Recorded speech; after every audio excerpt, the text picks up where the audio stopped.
Okay. Page 218.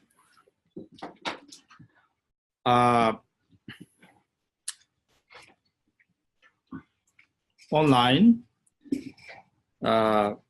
version, maybe 219, I don't know. But anyway, in this book, 218.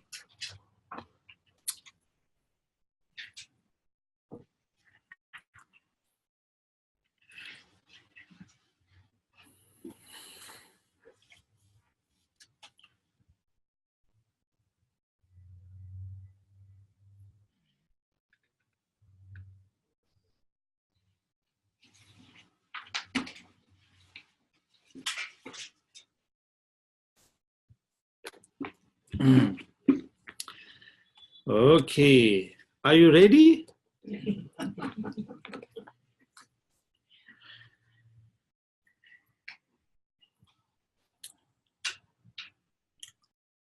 Today, we are on sixth Vajra point, which is qualities of enlightenment. Enlightenment, what we talked about last week. Today, we say qualities. So,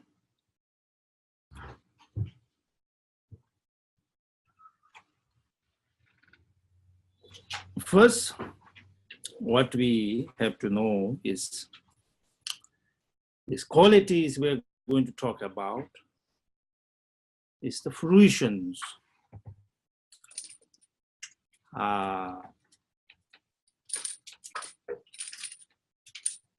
that once one reach to the end of the path. There, as one attain enlightenment, these qualities are attained. So, speaking of these qualities, you remember, by this merit, may I attain the true benefit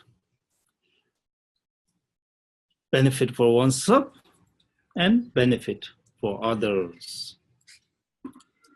So here we're going to talk about the qualities of the benefit of oneself and benefit of others. Speaking of that, what is benefit for oneself? Benefit of oneself is attaining Dharmakaya.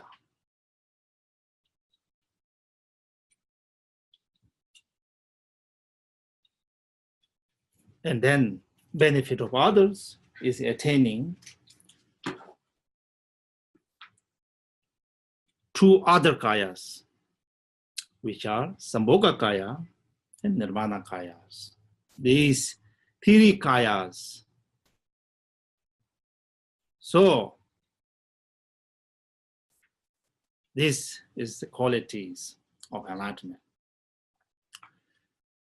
Now, speaking of first Dharmakaya qualities, okay? And then we will talk about Sambhogakaya qualities and Nirmanakaya qualities together. So that's very much today, in terms of qualities, quite simple. Okay, speaking of qualities, we do have to talk about through we call Trande and Minde. Trande, which means translated here, is the fruits of freedoms. It's a Trande, fruits of freedom, that which you in the Dhammakaya, one attains Dharmakaya, how one is free from all these defects of samsara, how one's free from all the limitations. Here one attained the infinite qualities. So within the realm of Dharmakaya, we will be talking about the fruits of freedom, Trande, in different qualities. And then we are going to talk about, for the benefit of others, Rupakayas, we call Sambhogakaya and Nirmanakaya. These are usually known as Minde Tibetan, which means complete maturation. Complete maturations are then on a physical, not physical that we know as a physical, but on a more appearance. Dhammakaya, talking about fruits of freedom, we're talking about on a wisdom level, compassion level, infinite wisdom, infinite compassion level. And then when we talk about the complete maturations, Minde, we're going to talk about the appearances of the Buddha, basically. Okay. These are the two kayas, Dhammakaya, Rupakaya, or we say three kayas, remember? Dhammakaya is one, Rupakaya or Phomkaya has two, Sambhogakaya, Nirmanakaya, okay? There's three kayas. Okay.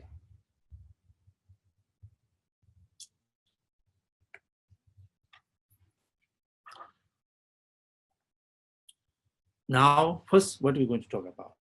We're going to talk about, see, it's very exciting, see, something what we are going to attain when one achieve for the benefit of oneself, this Dharmakaya, these are the qualities one will attain. Okay, what are the qualities of when one attain Dhammakaya? Here, Dhammakaya qualities is in terms of powers. We will be talking about 10 different powers. Okay? All in the realm of Dhammakaya. We're going to talk about 4 fearlessness. 4 fearlessness. Amazing. And then we're going to talk about unmixed features, unshared quality, usually translated, maybe unshared qualities, or here translated as unmixed features. So, what we're going to talk about, for simple, only 3, in 3 different categories, 10 powers, 4 fearlessness, 18, by the way, 18 unshared or unmixed features.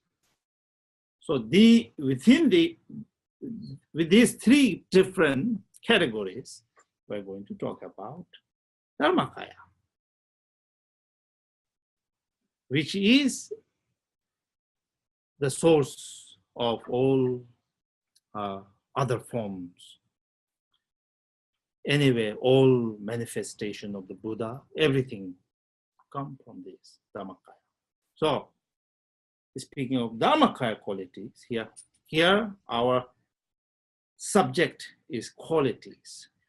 So, we're not going to talk about the Kaya per se, but only the Kaya, but the qualities of the Kaya. Okay. Okay.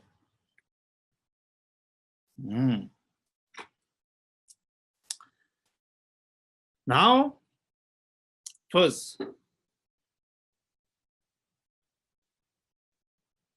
10 powers. 10 powers we're going to talk about.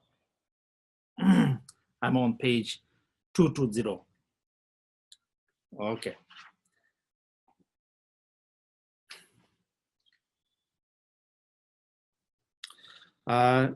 These are rather easy to, understand. What are the, first 10 powers? 10 powers is knowing what is worthwhile and worthless, translated here. Or in another, translation, it says knowing what is correct or incorrect. So basically, in Tibetan, Nita Nimin Chemba. Nita Nimin Chemba is meaning that, of course, on the path is Bodhisattva practice virtues, abstain from non-virtues, knowing what goes what. So that knowledge, when it's final, then this, in the Buddha state, this knowing worthwhile or worthless, neta naming, which is, let's put it like this. Accumulating good karma is the cause for happiness, not for suffering. Bad karma is the cause for, suffering, not for happiness. Neither naming means knowing that which cause, which result, from which cause, which result. Basically knowing everything like that, whole phenomena. Buddha knows completely, clearly, really, what it causes, what it doesn't cause, where this came from, how this ends, everything. Okay, that's enough explanation. Okay, otherwise we may be sitting here for a while. Oh, we'll go a little faster here. Knowing the ripening product of all actions, every actions, what cause brings. Knowing the faculties. Faculties, Imagine Buddha do not know the faculties. Here, the perfect, wisdom knows what exactly, capacity of sentient beings, just, to whom, when, Buddha deal with, he knows perfectly, the most, fine level. Temperaments, see, faculties 3, temperament 4, wishes. He knows exactly what they are wishing for. What are you really what you are up to?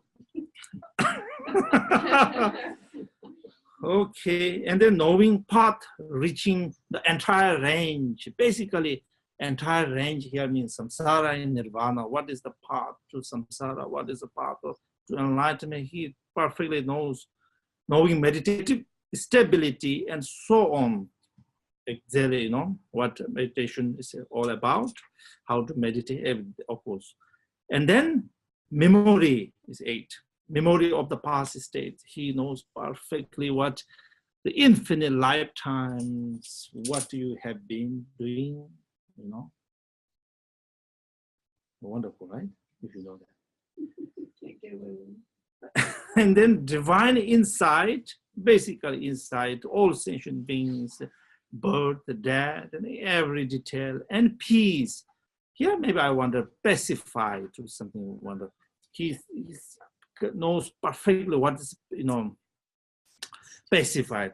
Everything is completely, obscurations are completely even the habitual tendencies, habits completely specified, of peace.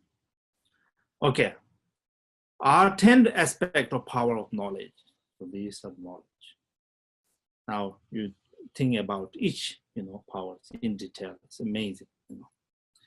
Okay. Now next, you say if we put an example, what would be that example? These 10 powers are like a Vajra.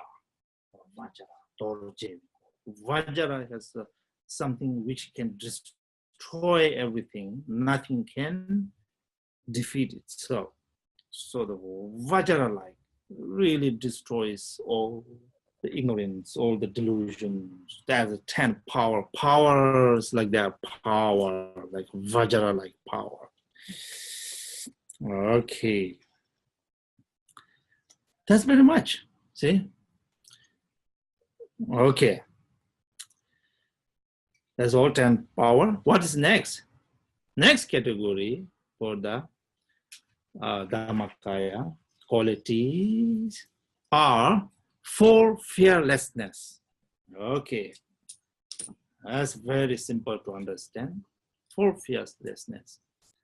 This one we call Rangden tu Tokpa Pawa Shaji Jebala Minepa. Here, fearlessness. Buddha is not fear. To say that he has the ultimate realization.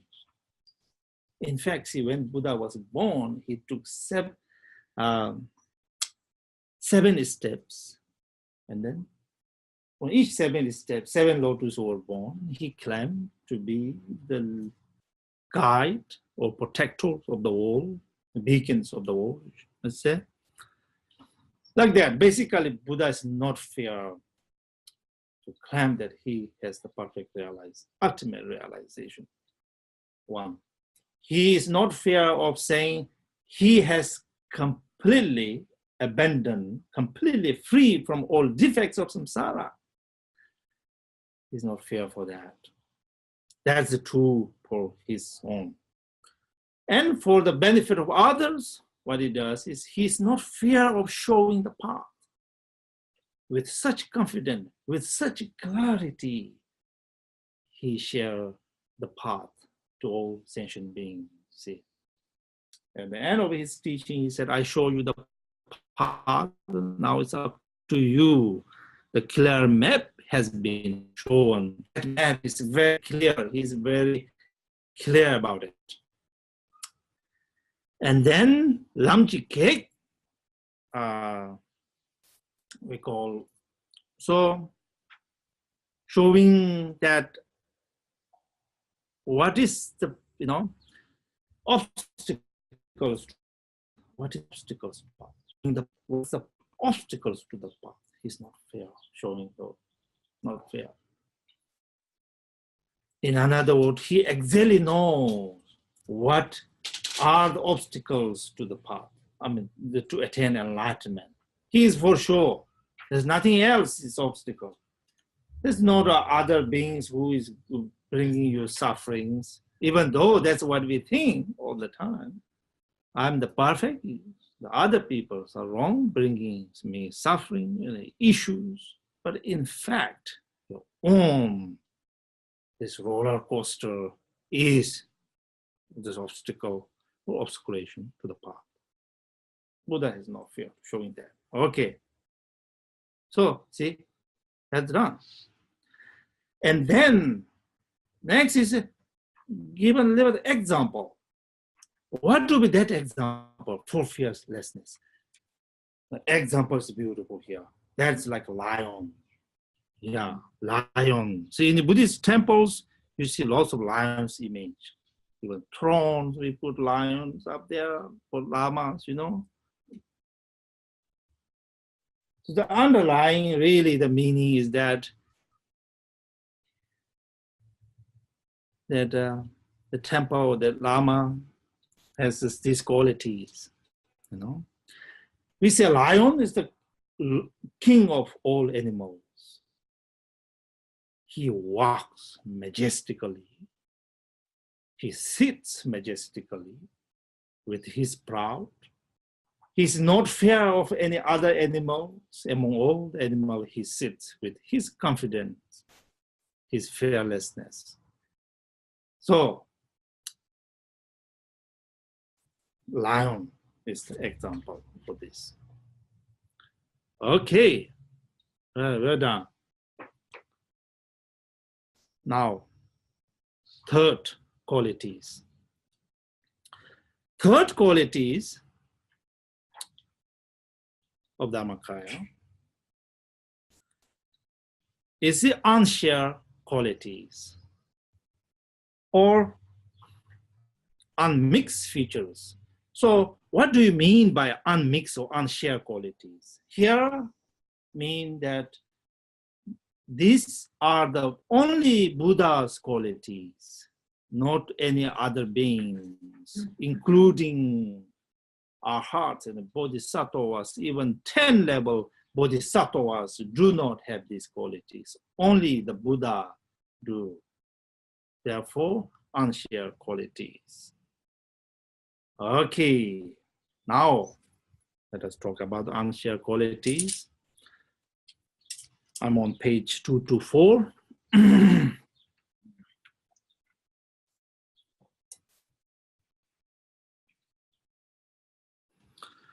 First, to the Buddha's body, there's no delusions. To the Buddha's speech, there's no idle talks. To the mindfulness, Buddha's mindfulness is unimpaired. Okay, 1, 2, 3.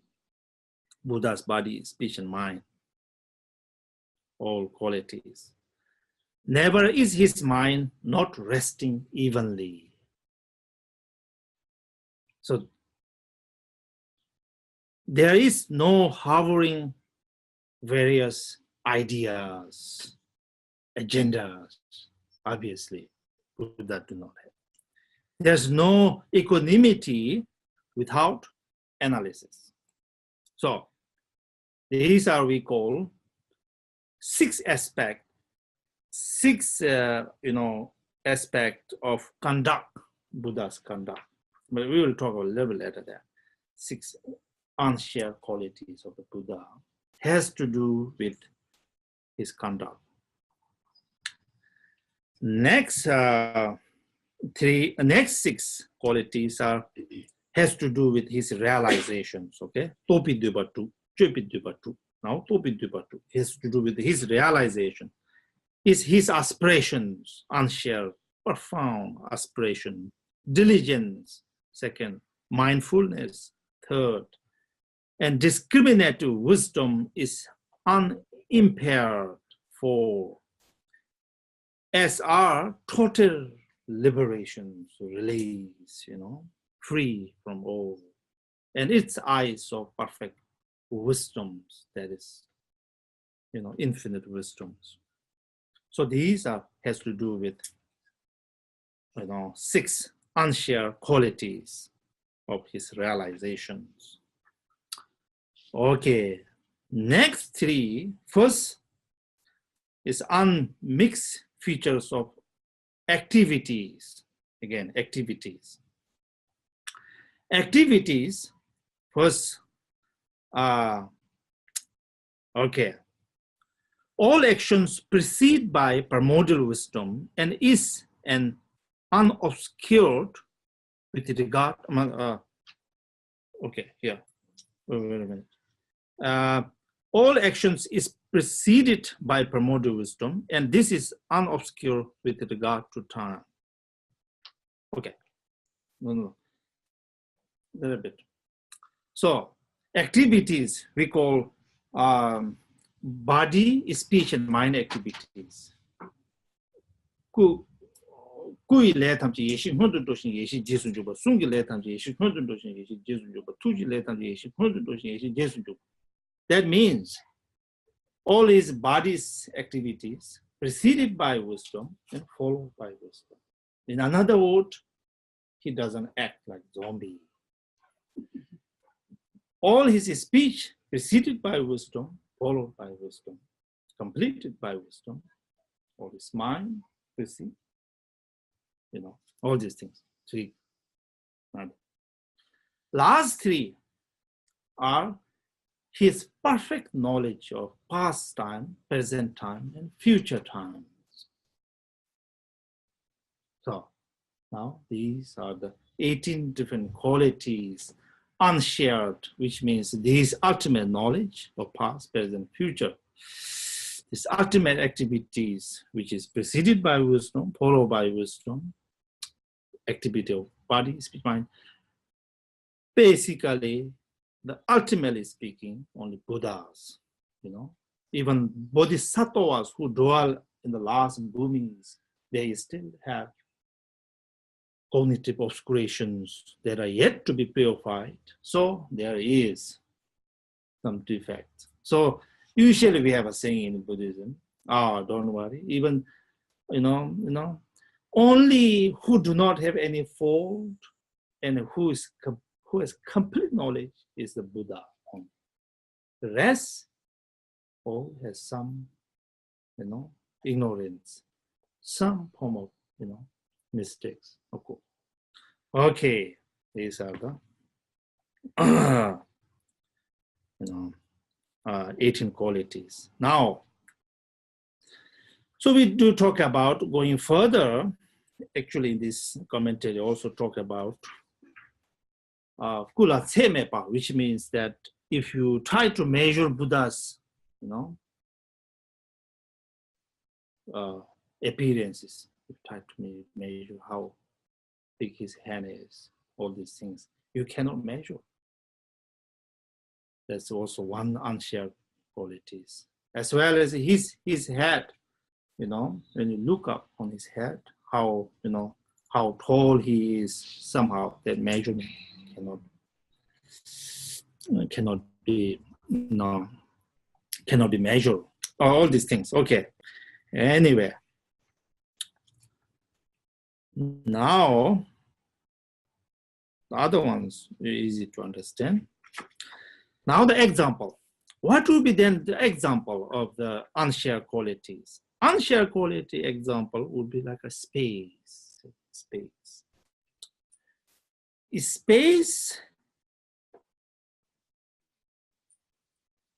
Space is the container. Everything happens within space, but everything that is happening, all the physical, all the elements, water, all these things are happening within the space. But space itself has special qualities. There are qualities are unobstructed. Space is unobstructed. Space, even though we measure like high, low, or something, but it's still space is space. There's very unique, It's not shared by this unobstructed. This is space. It's not shared with the water, with the earth, with the fire, with all physical things. Not shared. It is its own, space has its own qualities. That's unshared. So, 18 qualities of, unshared qualities of Dhammakaya. If there is example, this will be the space itself. Okay, now we are done with that Dhammakaya qualities. Dravidivu, fruits of freedom, Trande, fruits of freedom. So, within these three categories, we already explained. Okay, now page 227 here in my case. So, now second category, now we talk about the Dhammakaya. Now we are going to talk about the Rupakaya, form kayas. In this, we're not going to talk about further detail, Nimanakaya, but Sambhogakaya, which will also include Nimanakaya, in fact. Sambhogakaya, for the benefit of other, now, see, for the benefit of other, you have two kayas, Sambhogakaya and Nimanakaya. So, these two kayas happen because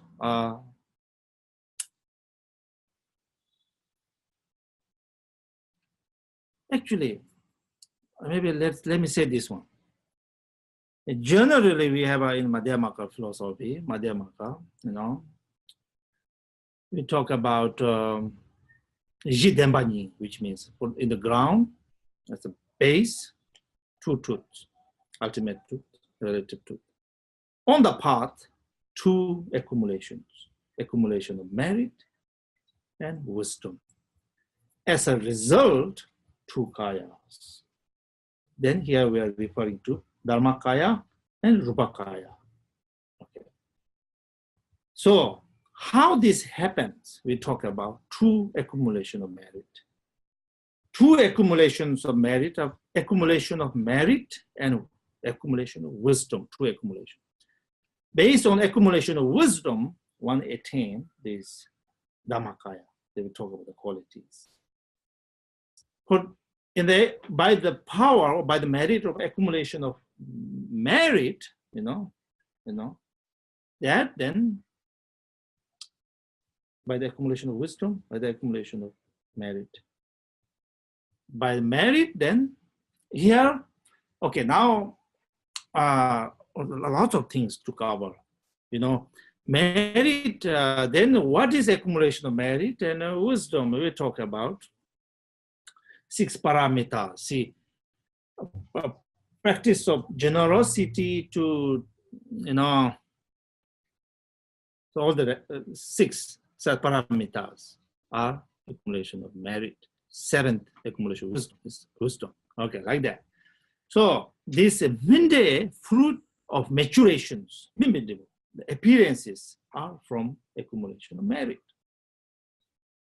Of course, in reality, we call Tsunin Sonju, Jiuma Denin Sonju means union on the ground, understanding of union of, ultimate relative truth. That is, emptiness is form, form is emptiness. Emptiness is form as the relative truth. Emptiness of a form is emptiness, is the ultimate truth. Jiuma Denin Sonju. Lamuma Tsunin Sonju means on the path, union of two accumulations, accumulation of merit, accumulation of wisdoms. Where there's accumulation of merit, like practice of generosity, there in itself, there is the there is the wisdom present there. It's not separated. Even though when you talk about two results, that's kind of the result that the cause are the accumulation of merit, even though they are not separated. And Ribu Uma Kuni Sunju, which means ultimately the result is the union of two kayas. Even though we do talk about two kayas separate here, but where there's a Dhammakaya, there's a Rupakaya. Where there's a Rupakaya, there must be Dhammakaya. So always together. Anyway. Rupakaya. Now two form kayas. Sambhogakaya form, and Dhammakaya, Nimanakaya form. So now these two Rupakayas, we say, then how, now Rupakaya, form kaya, we are obviously referring to some kind of appearances, some kind of form. So if you ask, what does that form look like now then, Here, basically you have to think about the most perfect. Imagine somebody, in this regard, maybe you can imagine some kind of Hollywood, or some kind of who one admires so much, somebody whose figure doesn't have any defects, So, but here the explanation of how, complete with all the beauties, no having any defects, different level, different way of explaining. So in this regard, we do talk about which means 32 major marks and 80 minor marks, 2 marks. Of the figure, we're talking about figure, form. So here, we only talk about 32 major marks. not the 80 minor marks. But once one understands 32 major marks, then it's something easy to understand the 80 minor marks, because 80 minor marks we usually say kui chash which means the more about completing the details of it.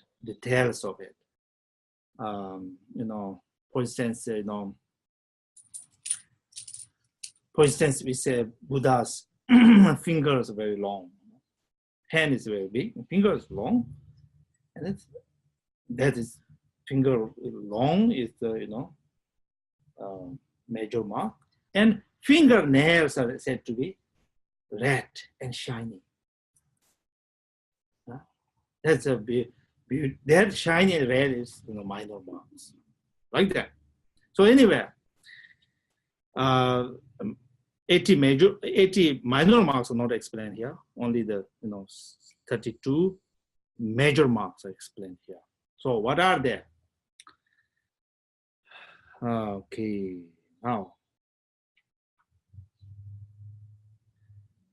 his perfectly even soles are marked with wheels. His feet are broad and his ankles are not visible. First, his perfectly even sole are marked with wheel is one. His feet are broad and his ankles not visible. Okay, all these things. Now you can read. His fingers and toes are long.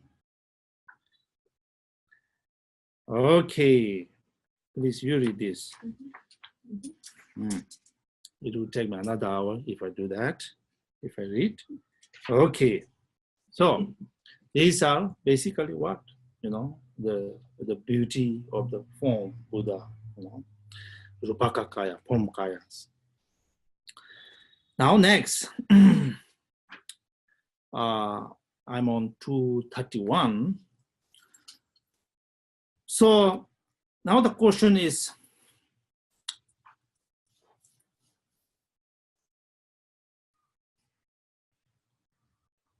now you may ask, that's great, but then two kayas,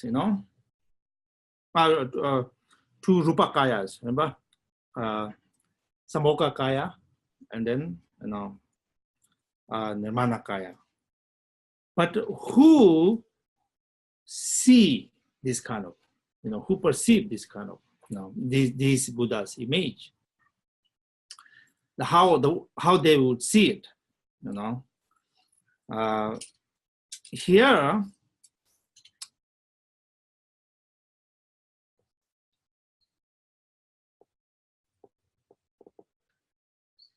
there are two disciples of the Buddha, ordinary disciples and very good disciples, the advanced disciples. Bodhisattvas will see it, advanced you will see it, and ordinary disciples will also see it. But how they see it? Bodhisattvas would see it as if they're seeing directly, as if we see directly the moon in the sky, in a full moon day where there's no cloud, you clearly see that. See clearly the moon. There's a bodhisattvas how they would see this form kaya, rupa kayas. And ordinary beings would see this as a reflections, not the real moon, but you put a water there, look at there, and there's a reflection of the moon. So ordinary beings can perceive like the reflections. Okay. Anyway, these are okay. Now continue here where this teaching come from. Teaching come from these qualities.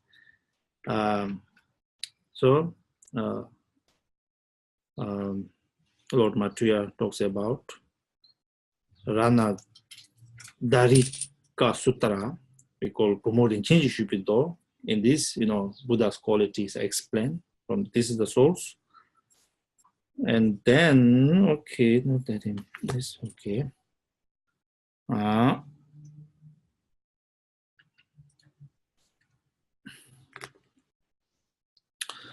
I'm on page 233. So here now we talk about a little bit, touch a little bit again before he, see, Lord Maitreya is very, after he taught, first he began with small, a little bit detailed, conclude with a short, again, So in summary, so here's what it is. So 10 powers, it divided into 3 categories. Now you can look a letter back, First 6, of the 6 powers, 3 and 1, he categorized into 3. Why he categorized into 3? Because we call Bodhisattva level, the obscurations are 3 obscurations. These are rather subtle obscurations. One is cognitive obscuration. One is the obscuration to entering into meditative equipoise. Remember, meditative equipoise, when one meditates, there's some kind of obscuration. That's one obscuration. One obscuration is we call Pakchajitipa, the very subtle. And almost there's no obscuration, but the subtle habit, subtle kind of remaining, subtle remaining, There's 3. So first 6 powers is free from the first cognitive obscurations. In the middle 3 has to do with removing obscurations of meditative equipoise. Last one has to do with subtle remaining obscurations. Okay. Now we should better go faster. So why they represent like Vajra, and then, these all the obscurations are destroyed. So therefore, the Vajra, Okay, that's it. Last, just explain. And then again, little bit explaining about the 4 fearlessness. So since he is not intimidated, he is independent, stable, possesses the best possible skill. Muni is like a lion of mankind, does not have fear in any assembly whatsoever. Okay, then he is everything at ease, knowing even everything directly, he always remained totally fearless of anyone, no matter of whom. Okay, like that. And then, okay, and then next unshare quality is like a sky, Okay. Okay. Now, explanation of the fruit of maturations. Okay. And then that we already finished. Now, the maturations, the Pomkaya's qualities, granting satisfaction whenever they are whenever they are seen. The quality is called the 32 marks. Adhere to 2 kayas, being of illusory kaya, which is Nirmana kaya, and the kaya perfectly rejoicing in Dharma, Sambhoga kaya. Who possesses these 32 marks? Sambhoga kaya and Nirmana kaya possess these 32 major marks. So where these kayas, happen to be, who sees these kayas? Those pure disciples and disciples with lots of defects, ordinary disciples, they will see these kayas like the moon in the sky by the pure disciples and ordinary disciples, like a water, like a moon in the water, you see. Okay, that's it. We're done with the quality of the Buddha. Okay. Take a rest.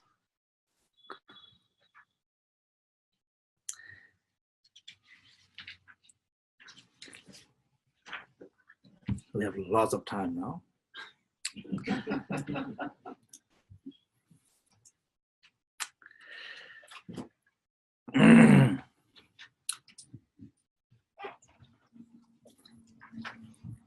Okay, now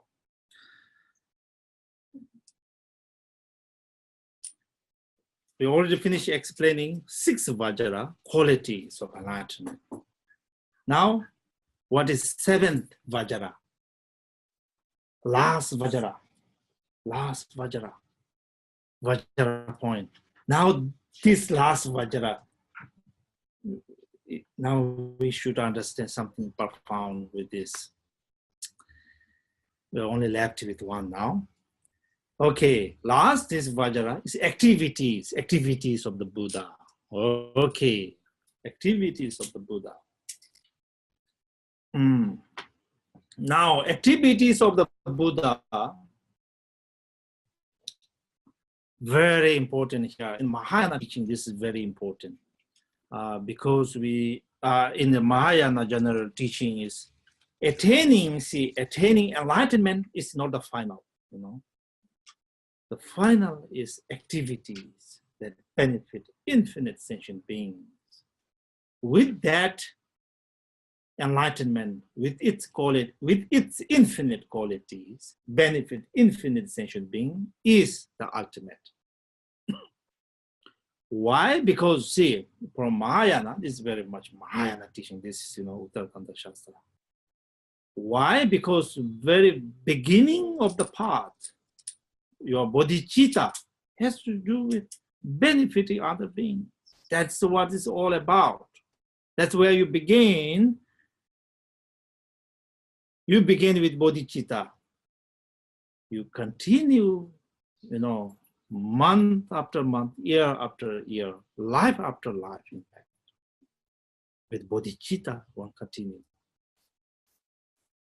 Of course, end result will be benefiting infinite sentient beings with your infinite Buddha qualities. That is your thing, your path. So now here, keep in mind, activities in some ways very easy to understand here. 2 qualities. All activities, Buddha activities, spontaneously, there's no thought of Buddha, you know. I want to benefit this guy. Not this guy. No, he's not that good. He shakes my comfort zone. Buddha's activity is spontaneous. It's spontaneous, really. Keep in mind, it's spontaneous. Buddha has no thought. Free of ideation here. Translate, no thought. Concept, free. Remember, Buddha's quality. Second qualities would be chepa mepa. Chepa mepa. Jumi chepa. That has to do, Jumi chepa means the continuing helping others is not interrupted, never interrupted, it just continues. There's not a time that Buddha said, oh, I'm tired today. Take a rest. This is Sunday. I will resume that work on Monday. That sounds very ordinary. So Buddha's activities, ever present. Remember the word you write down, ever present, uninterrupted, spontaneous, with no thought, no concept free. So that is the qualities of activities. All other quality, all other activities, quite the opposite, not spontaneous. Of course, with thoughts, lots of agenda. Of course, it does interrupt. Of course, it has to stop. So, quite clear what is Buddha's activities is, with all the qualities. Okay.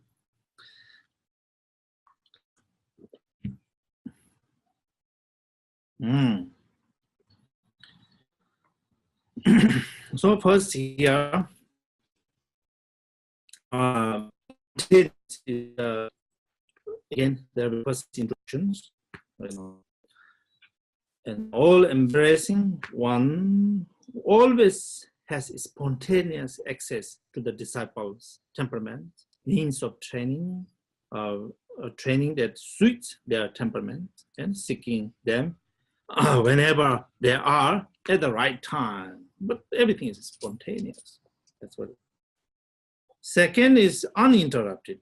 Uninterrupted. Then here's some reasons already put out. Why? Because that's all about uninterrupted activity is what you wish to happen at the very beginning of your, path. So, infinite accumulation of merit, infinite Buddha qualities. So, why interrupt? Doesn't make sense. Of course, it's uninterrupted. So, okay, anyway, let's go further. And then first, let us talk about, I'm on page 240. That will be our first spontaneous. Summarize meaning of spontaneity, meaning manifesting free from ideations. Okay. Here it says, for whom, how, by which, training, where, when, since ideation as such portions does not occur, Muni always act spontaneously. But that spontaneous is always correct. They do not happen surplus, do not missing anything. The temperaments of the disciple, which of the many means of for each, which training at what place and time, he is not mistaken as to any of these. Okay, that's spontaneous. Then, now we are going to talk about uninterrupted. Uninterrupted is very important here. Uninterrupted here again gives a little bit, brief summary, but let's go down. I'm on page 241, where it says, why it's uninterrupted? Why always continue, ever present? Buddha activity is ever present because this is a reason. Okay, pay attention. 10 levels definitively reveal release. 10 levels. He worked hard for 10 bhumis. That's long. Such a wonderful cause. Of course, then this, activity, Buddha's activity is uninterrupted because this cause is such infinite. Two accumulations provide their cause. The second reason. Supreme enlightenment is the fruition of these. Enlightenment is all this about in order to bring continuous activities, of course. Enlightenment in being is fully sustained. That's why it continues. These are obscured by the endless afflictions. How Buddha activity can stop? Endless obscurations, really. We usually say, as infinite as this is sky, so is the sentient beings infinite. So is the sufferings infinite. So is the afflicted emotions infinite. So as long as the sentient beings' sufferings continue, so long Buddha's activity ever present. Okay. So these are 6 reasons. Okay. Did we go through? These are, okay. Buddha's great compassion, is the conditions that all the time. So these are the reasons.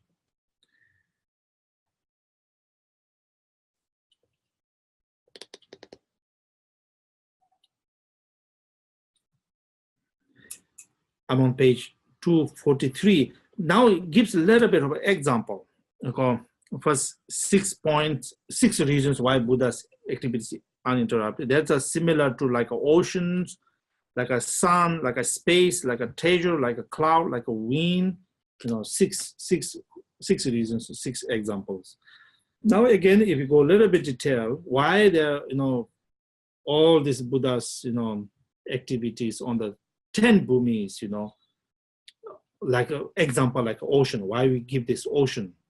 Holding the wisdom's water and qualities like gems, the levels are like an ocean, infinite. In 10 bhumis, levels, practice 10 bhumis. These are just, like ocean, infinite. Then why accumulation are like a sun, closely sustaining all sentient beings. The true accumulations are like the sun, being vast and without any middle or end. Enlightenment is like an element of space. Give me an example. Genuine perfect awakening is Dhamma Dhatu. Hence, being's nature is like a treasure. Example, like a treasure. Adventitious, pervasive, and not existent, its afflictions are like a host of clouds. Always ready to dispel these afflictions, compassion is similar to a merciless wind. Wind is the example. So why don't we stop? Always uninterrupted. Okay, so that's generally speaking, spontaneous, uninterrupted. Now, here's one. I'm on page 244.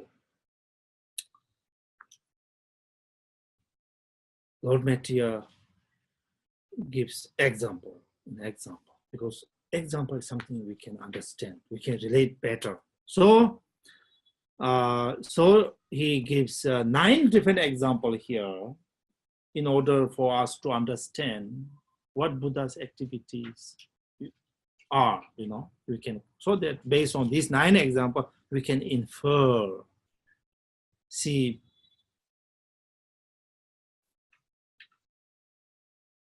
therefore, this 9 example, okay. Let us just pay attention to this stanza. The rest will take care of itself. We can just flip the pages. Only this stanza is we have to take, we have to, put back close attention. Different kinds of example, okay. Now what we example here, Buddha's activities, 9 different examples. Okay, first, a Tathagata is similar to Indra. Indra, that's one example. Indra is is a god in Hindu and all, as well as Buddhist cosmology, like an Indra. That's one example. And then that's an example of Buddha's appearing like a from Kaya, like that's example. One, Indra. Second example, like a drum of God, drum, beat drum. That's the example of the Buddha's speech. Like a cloud, that's the example of the Buddha's infinite compassion and wisdom. Like a cloud reaching everywhere, like cloud bringing all the good qualities, water that which fall down and all things happen. And then manifestation of Buddha, examples like a Brahma we will talk about. And then Buddha's wisdom, example like a sun. And then we talk about 3 secret, Buddha's secret wisdom, speech and mind. So these are Buddha's wisdom is like a precious gem, one example. Buddha's wisdoms like a precious dream. Buddha's speech is like an echo. Buddha's body, physical, this Rupakaya is like a space. And Buddha's compassion again is like earth. Okay, so what do we got? From Indra to earth, 9 different examples. Now we're going to talk about, just cover this briefly, okay? Briefly. Okay.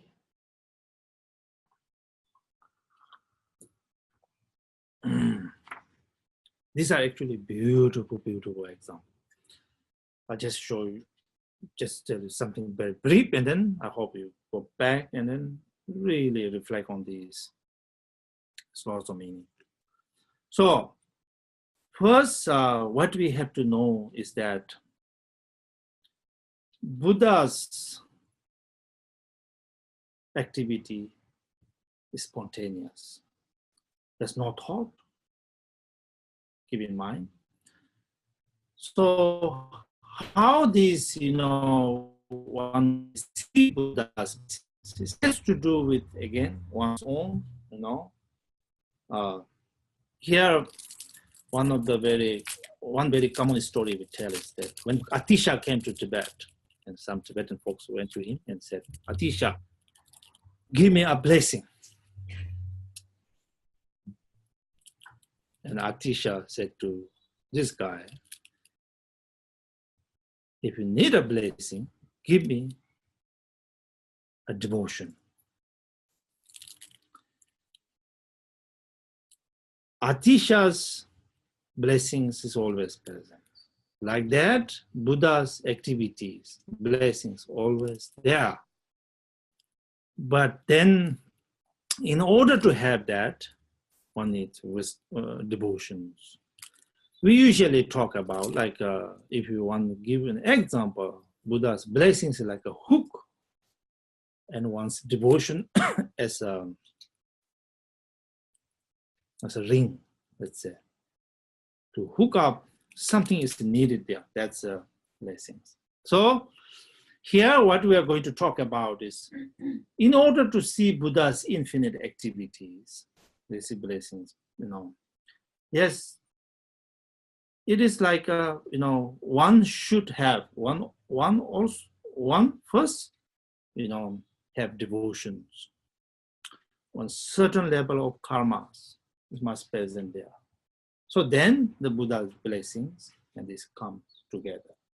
Without this one, karma, good karma, faith, that Buddha's blessing, it doesn't mean it's not there, but do not really happen. Like a wish-fulfilling tree, wish-fulfilling jewel. Even though it's there, you have to make the prayer, ask the blessing, so that blessing comes. So actually asking that blessing is the cause that blessings to arise. So in this case, I also say that, ultimately speaking, among many practices we do, Guru Yoga practice is the is the essence. Is the essence.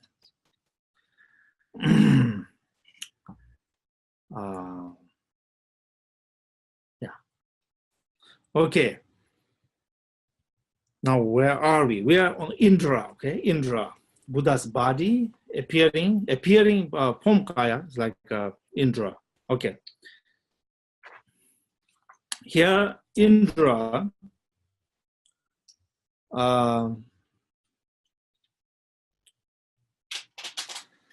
So in the, we talk example, as if, let's say, now first we have to think about a little bit of Buddhist cosmology. In Buddhist cosmology, we talk about 4 continents, Mount Meru, and then on Mount Meru, around the Mount Meru, gods, and around that, and then different levels, and on very top of God realms. So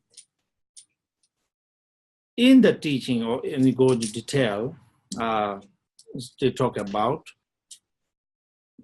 Indra, who lives as the Lord of gods in the god realms, sometimes appear to the gods, those who dwell lower ones. Lower ones, by the way, lower ones are less karma, and upper ones are better karma. So that's why they are upper there, better place, in a better place.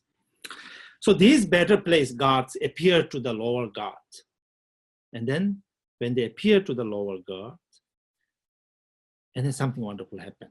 So that's all the story here, in short. So Indra, let's say, happened to this, lower gods. Let's imagine that lower gods ground, the very place, turn into lapis lazuli color. It says lapis lazuli, kind of very shiny, reflective. Let's say that happened to the lower gods. And then the upper gods, Indra and his retinues, all this beautiful, luxurious, just reflected in that ground. Indra actually did nothing. He's just there, but his image is reflected because of, let's say, some karma of the lower gods. And the ground just happened to be like a mirror. Okay, that's an example. And then when this happened, lower gods look at these reflections. Oh my gosh, this Indra, so good looking. Look at his retinues, his palace. Oh, so beautiful. How I would get there? Also qualities. And then the lower gods, okay, this is what you need to do. Now you have to abstain from negative deeds, positive karma, like that. So you will attain that qualities. That is the example, okay. That's the example. Okay, now that bringing to Indra example to Buddha's activities. Buddha's activities from Buddha, when it appears to the bodhisattvas or the ordinary disciples, just happens like that. So much joy, so much appreciation arise. So they would also ask these questions, how this happens. This happens, see, form kayas happen because of the accumulation of merit. All these things, then when they know, they follow the path. Okay, now the main important thing, example giving is that the Indra did not really come down. The lower gods, because of their karma, the ground become like a mirror, and then they reflected in it. Actually, Indra did nothing. Just spontaneous. It just did nothing. It's like that when Buddha appear, form kaya appear to the beings. It's like that in essence. Okay. Yeah. Now, says once having seen these, the Buddha's poem. I'm on page 248. They too will wish to fully join what is named Buddhahood, and adopting its course in a genuine way, they will attain that state. They will attain the state they long for, like that. Okay. So,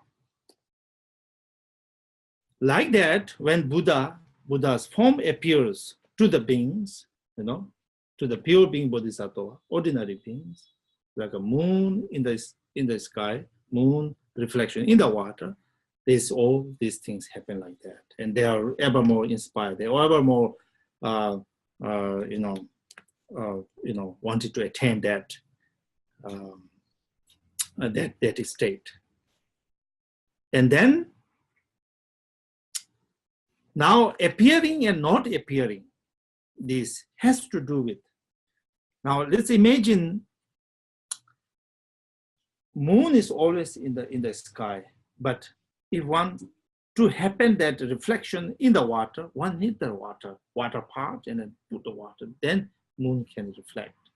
So there's a moon reflection, there's no moon reflection, has to do with the containers down there, not the really moon there. Moon is always there, like that. Okay, so that's enough.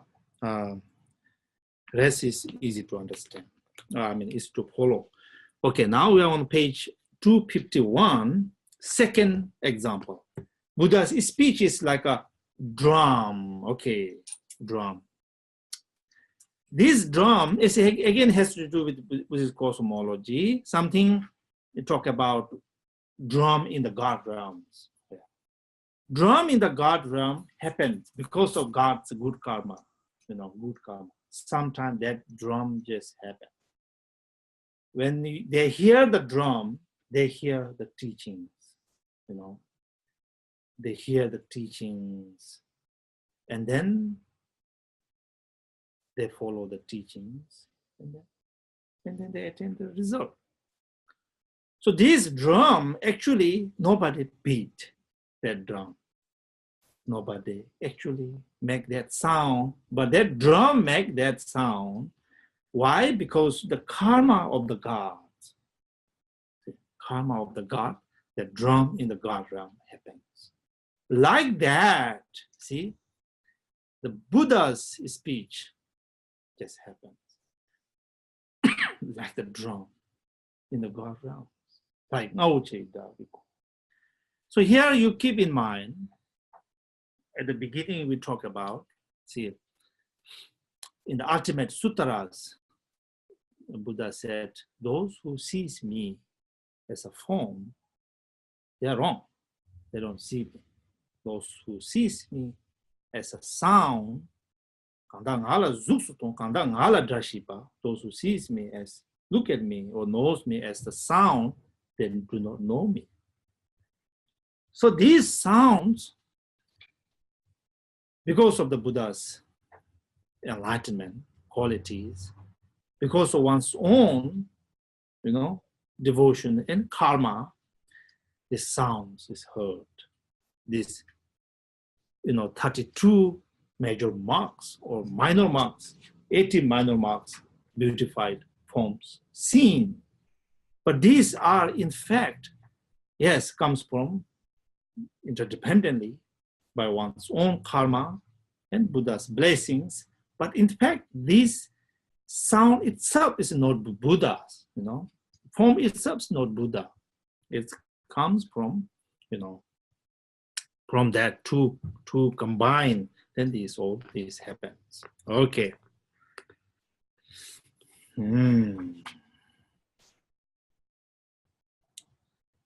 Now,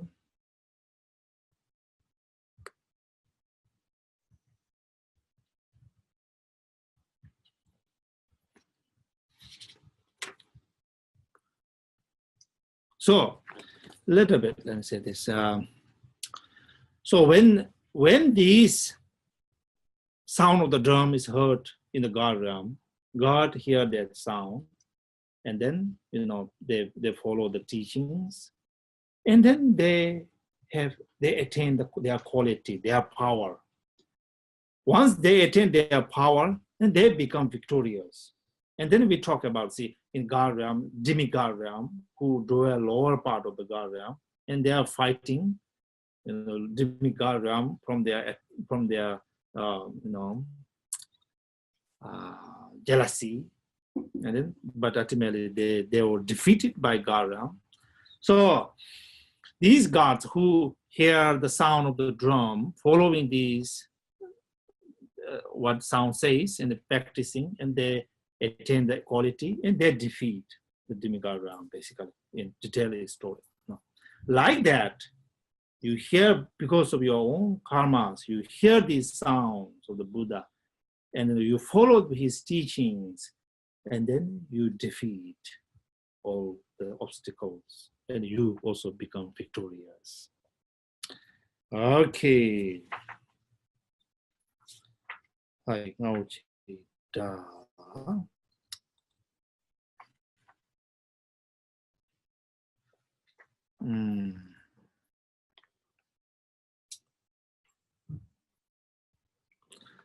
Let me just read this. I'm on page 256, the last, stanza. Without an intake sense of hearing, one cannot experience subtle sound. and all its manifold variations do not even reach the ear of the God. Likewise, as the field of experience of the very finest primordial wisdom, the subtle Dharma only reaches the ear of someone whose mind is rid of poisons, negative emotions. Okay. So basically, those who have hearing problem cannot hear the sound. It doesn't mean sound is not there. It's just hearings here. Hearings, your hearings issues, like that, you know. Buddha's speech is always there, but, you know, if one's mind is too much covered up, too much roller coaster is happening, one do not hear the sound. Okay. Now, third example. Okay. Keep that page, you know. Now, third example is cloud. Okay. Cloud is example of Buddha's wisdom, infinite wisdom, compassion. Now, cloud, easy to understand. The monsoon clouds in summertime continuously and without any effort pour down their vast masses of water, causing on earth best possible crops. Just so from the cloud of compassion, the rain of victorious pure teachings pour down its water without ideation again, causing a harvest of virtue for beings, and so on and so forth. Basically, like a cloud that reach out to so many places. And then those things, you know. But again, that cloud, from that cloud, now continues, you know, Lord Maitreya is saying, from that cloud, all kinds of shower down, all kinds of rain. But again, on the ground, some people find this rain, you know, very good water, some very bad water. Actually, the cloud doesn't have anything has to do with the cloud, just shower down water. Once the receiver down there, they receive in a different way. Some don't like that even. Imagine. So, but actually here already says there, you know, on page 259 says, those of devotion toward the Supreme Vehicle, those who are neutral, those who with animosity are three groups of beings who are similar to human peacock and craving spirits. So different people have different kind of approach to it. But cloud itself is just cloud, just that water pour down, but receiver different. Like that, and then the rain down of the Buddha's teachings and blessings. But to the end, you know, receivers, different receives. Okay. And receivers here talk about 5 paths, you know, 5 kinds of beings. Usually we talk about 6 kinds of beings. I want to tell you this because here are 5 different beings. We are talking about God and demigod, counting as 1, and then 5 different kinds of beings receiving those blessings, like cloud. And then from that, Buddha's wisdom and compassion, cloud-like, pouring down the teachings. And when these beings receive these teachings, finally attaining the realizations, receiving teaching, Four Noble Truth, like seeing the way of the Four Noble Truth, like that. Okay, now we are on page 263. Now, 4th example. 4th example is manifestation. Manifestations like a Brahma manifestations, really. Again, the same thing. It said that, okay, Brahma is up there in the God realm, having a really, really good time. And because of the lower gods, you know, positive karma, they happen to be seeing the Brahma. When they see the Brahma and his retinue, they're so surprised. Again, the same thing happens. Actually, then see, the point here is Buddha is there, not moving from Dharmakaya nature. The manifestation just happened to be, depending on the subject. How many reflections how many moon reflections can you have? It's depending on how many cups with water do you have. So where there's a good cup and water, there's the reflections. When you knock that off, the reflection goes. Doesn't mean that moon is actually not exist now. Simply your container, receiver is gone. So like that. So let me just read this. Just like the way in which Brahma, without departing from his abode, effortlessly shows his appearances in all the residents of the gods. Like that. Without moving from Dharmakaya, the Munis, the Buddha, effortlessly demonstrate illusory appearances in every realm to bring who have karmic good fortune. Okay, it's like that. Okay, same thing. Okay, then I'm on page 265. Now, fifth example, wisdom. Wisdom, the example is sun. Sun. See? Very, very beautiful example. Sun, what it does? It does everything. But main thing, what it does, it illuminates the darkness.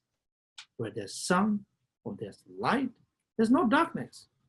Likewise, where there's wisdom, that just happens. So that's the, sunlight. Again, keep in mind what we have to think about. Sun just happened to be there. And then it illuminates everything. It removes the darkness. And again, the main thing here is sun do not have the thought of doing this. It just happens. It's the sun. It is just sun. Sun that happens. That's the like Buddha's activity. It's there. It happens. Okay. Okay. And then we go to a sixth example, which is I'm on page 269.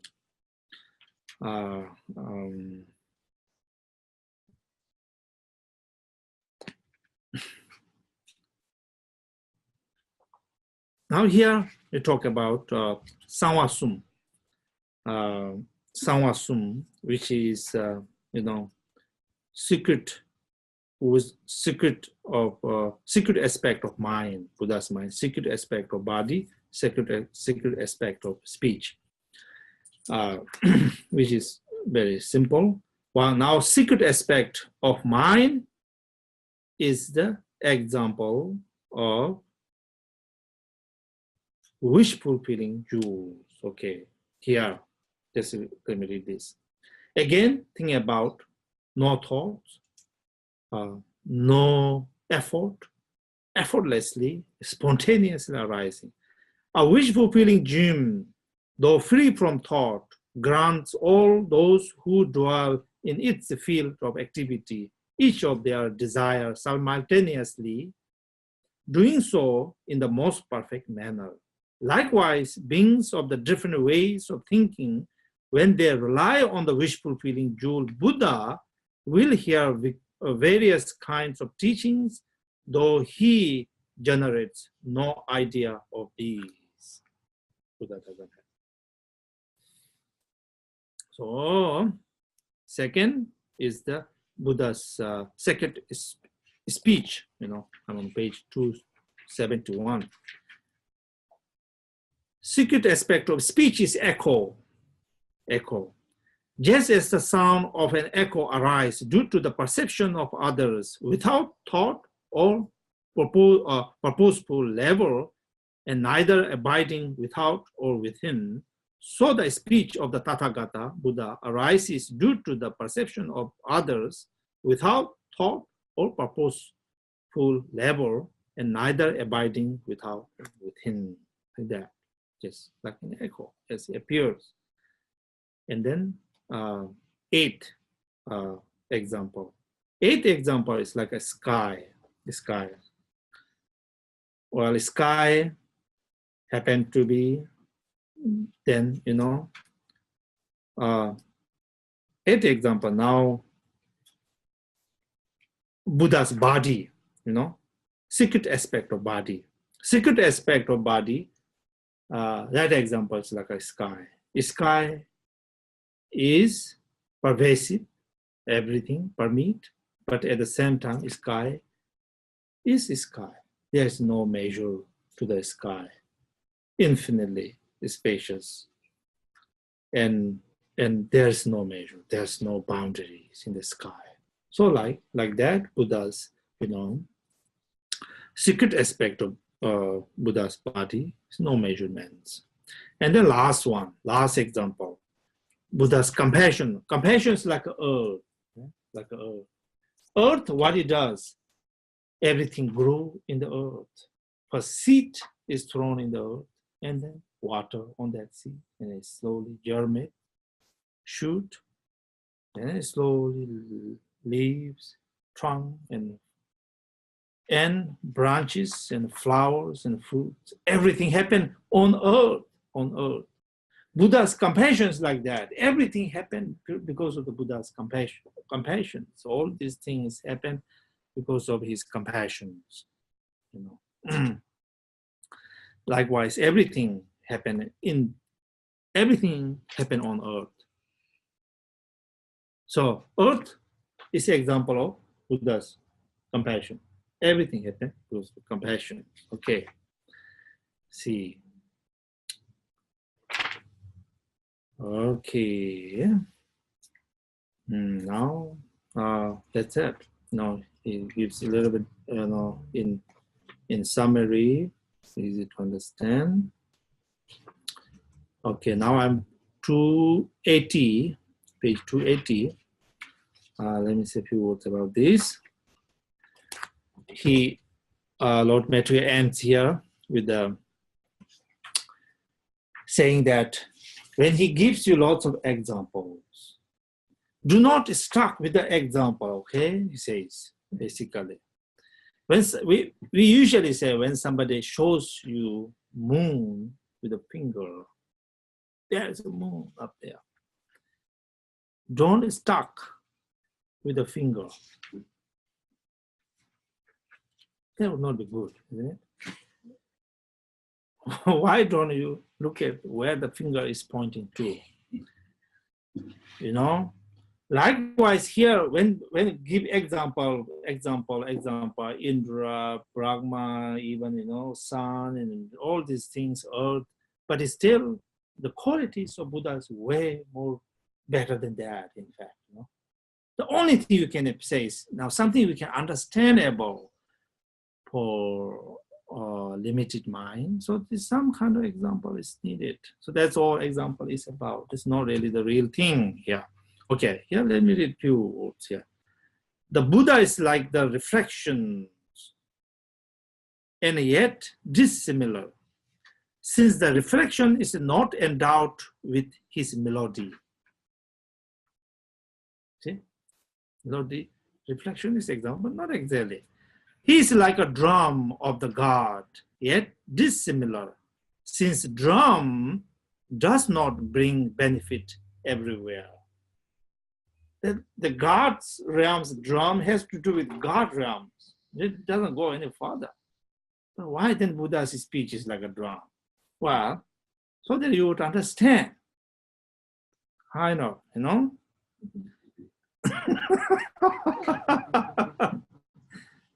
Anyway, it's a beautiful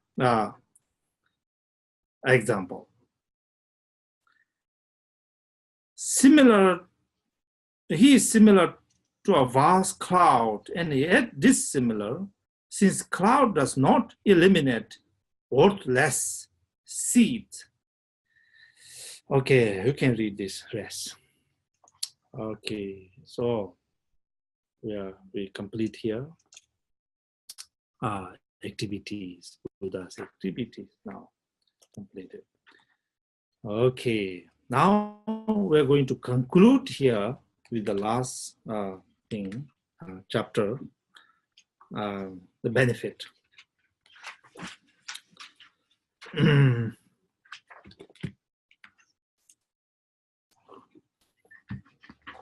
Benefit.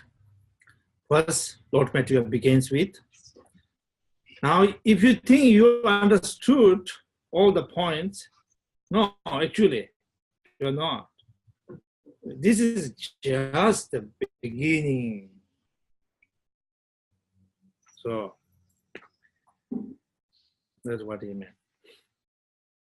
And then, important thing here is studying this. What benefit, what benefit does this bring, So, this is the,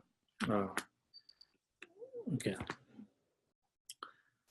Here it reads, those of insight who have devotion to these Buddha domains will become vessel for the multitude of all Buddha qualities, while those truly delighting in these inconceivable properties will exceed in merits of good actions of all sentient beings. So those who understand this, those who study this, those who attain some kind of understanding from this, basically having faith in this, and with this study, with this reflection, with this analysis, understanding some kind of profound, Buddha nature, one's own Buddha nature, and that of the Buddha nature of all sentient beings. If that happened, then this is the super, other all merit. This is the most merit. This is the most powerful thing that can happen to you. And Lord Maitreya gives even the merit of practice of generosity compared to this understanding of these points, Vajra points, is more merit. Practice of, Shila, morality, compared to this is more powerful. But you remember in Shantideva, Shantideva talk about all the 6 parameters. And then wisdom, parameter, wisdom parameter is like eyes to the body, Wisdom parameter. Wisdom is the most important, wisdom. So all the merits you accumulate, this understanding this, very powerful. Okay, I'm on page 286,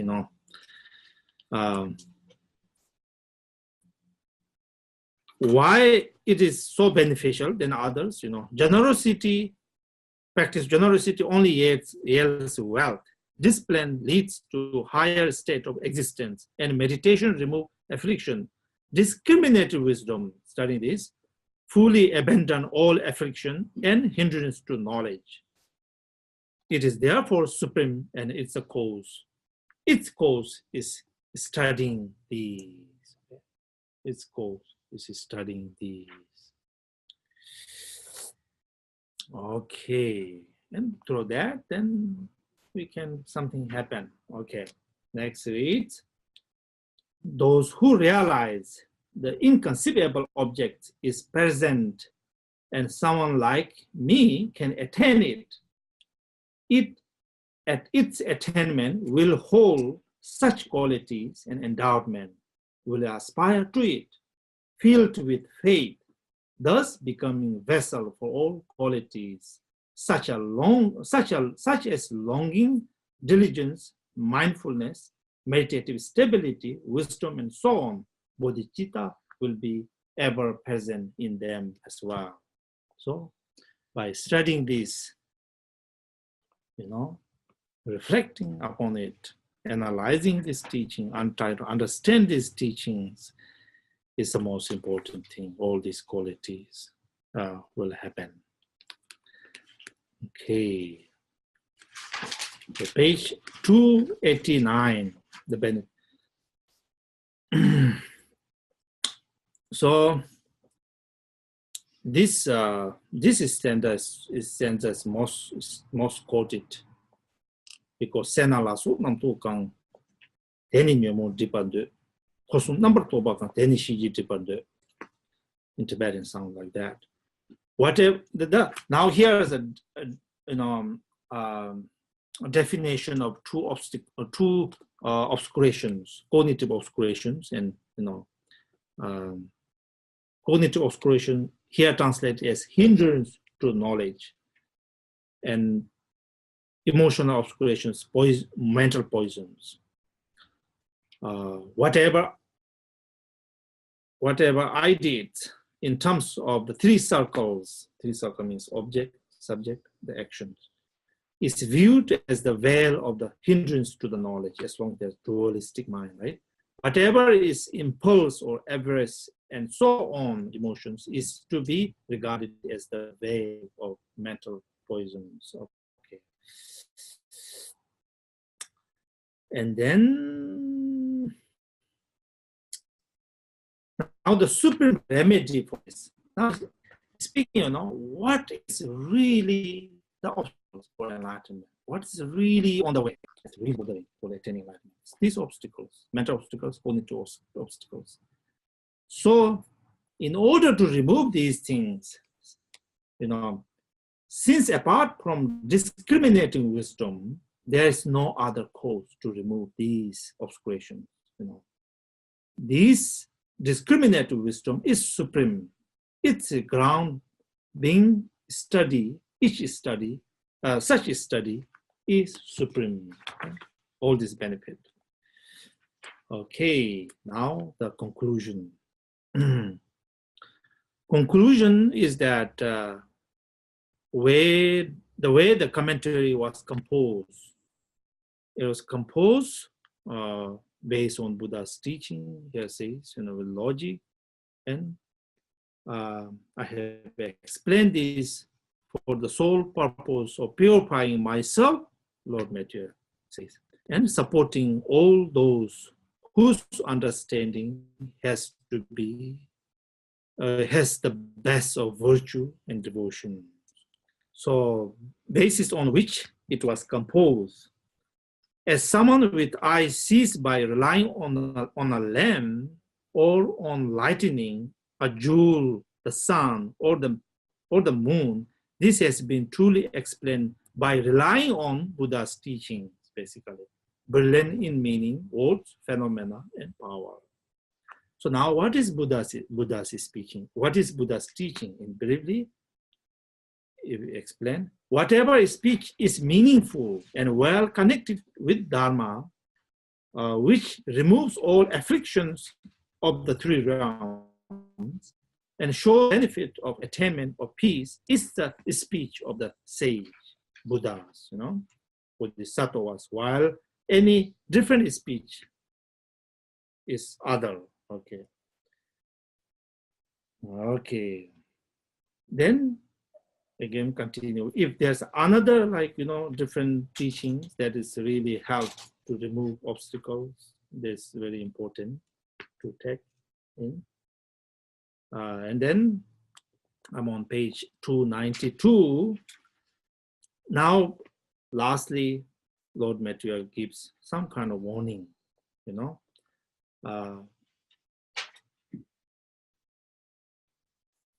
there are some, let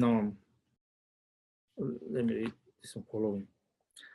10 direct causes for abandoning the Dharma.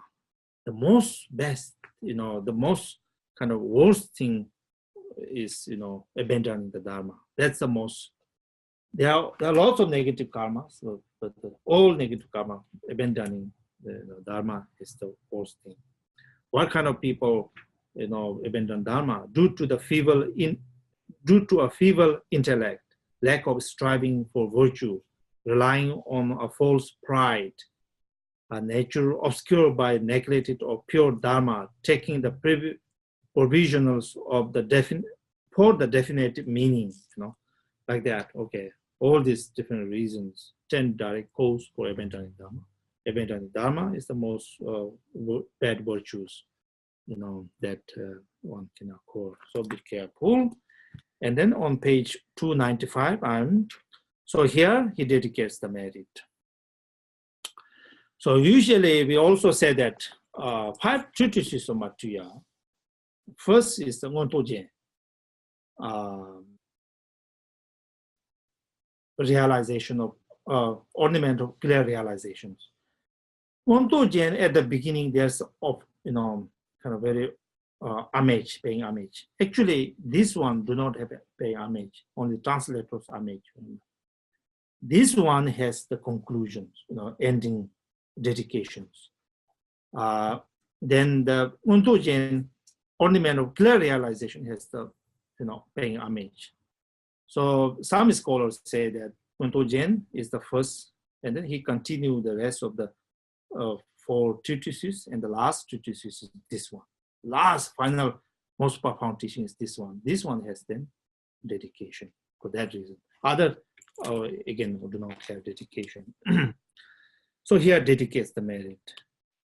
Having properly explained the 7 Vajra points of the jewels, the utterly pure elements, flawless enlightenment, qualities, activities, may any virtues I harvest from these lead all sentient beings to see the Lord of boundless life, who is endowed with infinite light.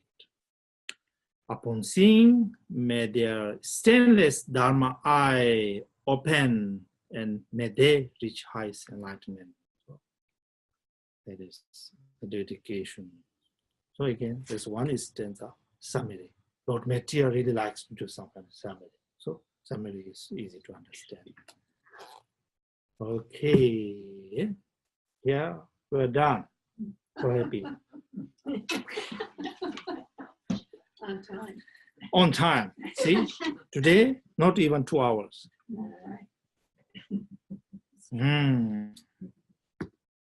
So,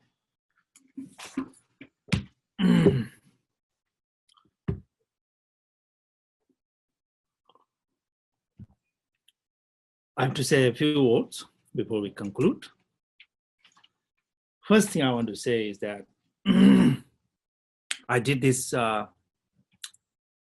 explanation, discussions with you from my good motivations, bodhicitta, and that motivation I try to renew, try to make sure every time we practice.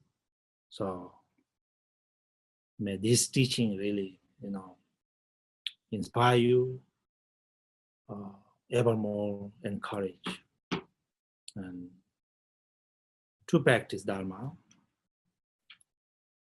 And then, talking about Buddha nature, now, one have certain understanding of Buddha nature, that which is the nature of every single sentient being.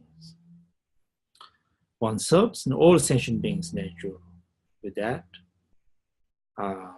one's compassion, one's understanding of equanimity, I hope, is generated.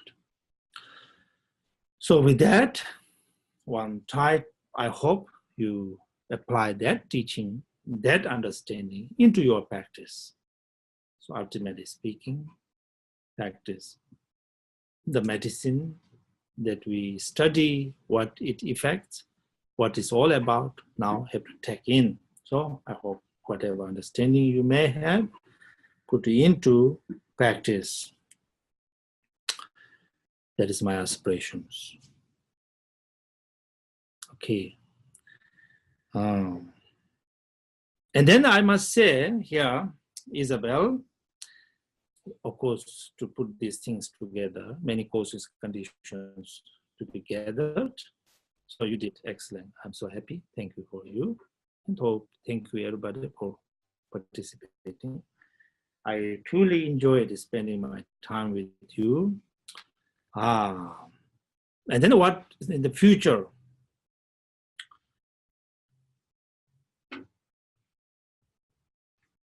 I have explained briefly this, of course, very briefly. Oh my gosh, I cannot imagine how briefly, how I explain. So I hope, but still this give you some clear ground with which you can really, study further. That's my hope. I think of this, His Holiness Dalai Lama. He always says that we have to be 21st century Buddhists, which means that we go to study. We go to know what we are doing here. We have to be smart. We have to learn. We have to understand. And Dharma, when you know Dharma, the more you know, the profound you feel. And then more you know, more clarification, more faith, more devotion, more insight into the nature of reality. Something very wonderful, And I do know that you all love to read books. So there are many other books, but, and this kind of book reading is, very, very beneficial, not only temporarily very satisfying, but also giving lots of understanding. It's wonderful. I hope you read, continue. And then the main thing I want to say is that in the future, I want to continue doing this. I love blah blah. So I have, my life is very much study of Dharma and practice of Dharma. So that's what I want to do.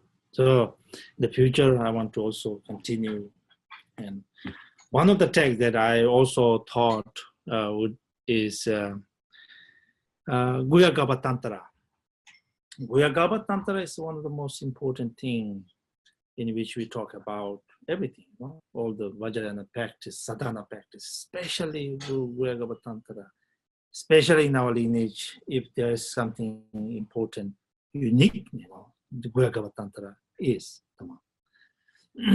So this time I found myself that this kind of subject is very big, cannot finish. I wanted to have good time with you, discussions. I want to hear what you think and try to debate. And I really want to do that, but I found there's no time. And this nothing happened. So in the future, I'm thinking, well, why don't I do maybe times a week, 2 times a week, so that, if I do a month and a half, 12, 10 class, something like that. If you can, make your time, I will be happy to doing like that. Within a month and a half, we can do, within a week, 2 times. If we do, then we would have more time to discuss and then all these things. So I hope, I'm hoping something like that. Okay. So I think that's pretty much. Life is precious. At the same time, it's impermanent. So we practice Dharma, we study Dharma, and then have a wonderful life.